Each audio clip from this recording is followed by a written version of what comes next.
Good evening, everyone. I'm Mike Mickle. Welcome to INN News. The U.S. is less than a week away from defaulting on its loans.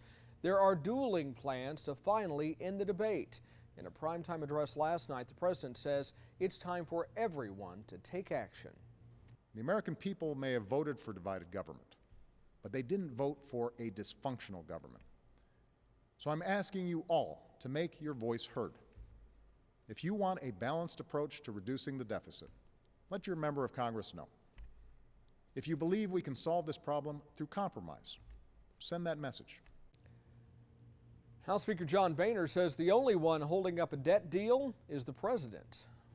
I want you to know I made a sincere effort to work with the president to identify a path forward that would implement the principles of cut, cap, and balance in a manner that could secure bipartisan support and be signed into law. And I'll tell you, I gave it my all. Unfortunately, the president would not take yes for an answer.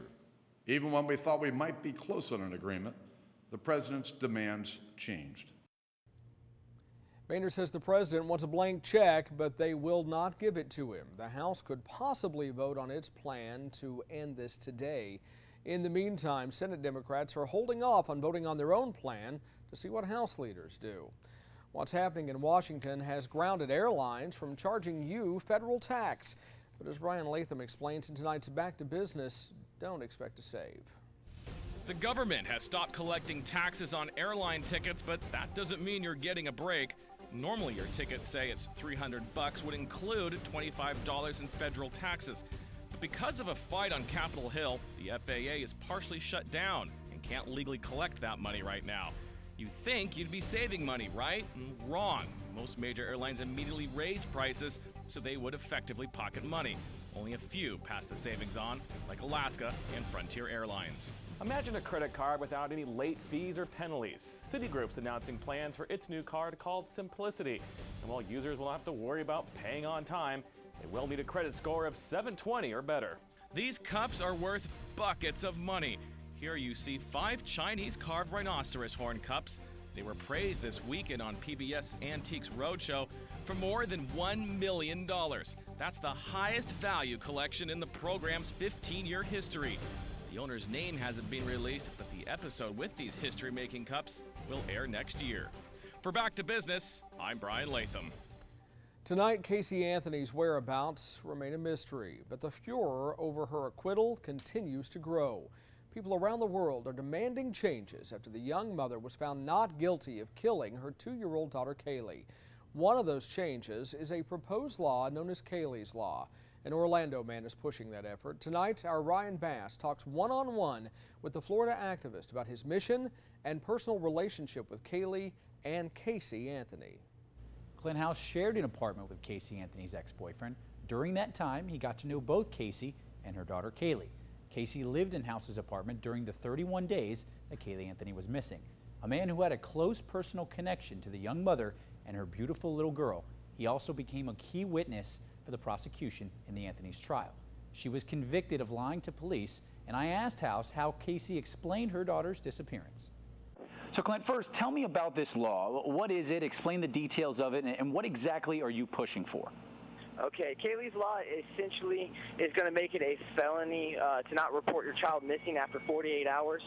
We see, like with the Casey Anthony trial, she's not being punished for not reporting Kaylee missing, because it was 31 days before the law enforcement authorities even knew about her missing. So what we're doing is just to put basically a timeline on when you should report your child.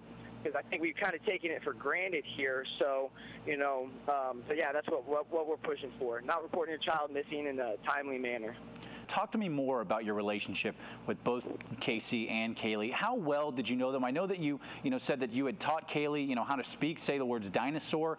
Just talk to me a little bit about your relationship with both those two. Well, we were just getting to know them. It had been about 2 months since when we met Casey until the time that all this started. So we were getting to know him. I like Casey. She was always helpful around the apartment and everything. And Kaylee was just an absolute precious little girl. We all of us fell in love with her. You know, we had a running joke that we'd rather have Kaylee over at the apartment than Casey. And you know, she was just very sweet. She was very genuine, and just a pleasure to be around. And that's what kind of makes this so hard, is that, you know, she was such a sweet little girl, and you know, her time on this earth was way too short.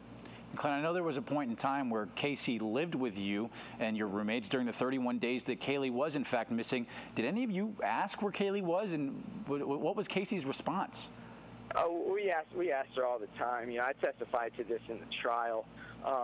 You know, every time that we asked where Kaylee was, Casey would always tell us that she was either with a nanny or with the grandparents. So, and we didn't have any other reason to believe her, or not to not believe her. You know, we thought what she was telling us was the truth. But then, and then, you know, I come to find out, you know, through my girlfriend at the time, that Kaylee had been missing, and that was pretty much what started all of this. Clint House says he even helped teach Kaylee a few words during his time with her. Tomorrow night, how that relationship is the driving force behind his mission, known as Kaylee's Law. Their near-death experience is the stuff movies are made of, whose amazing story will soon be on the big screen.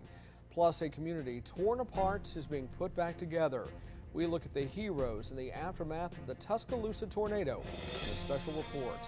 And a story for anyone who's feeling sad and just can't shake it, a new procedure that pulls out the bad feelings. And we want to remind you, INN News is on Facebook. Now you can also find us on Twitter at INN News Network, and we're on YouTube. We're reaching out to you so you can reach out to us. INN News is coming right back.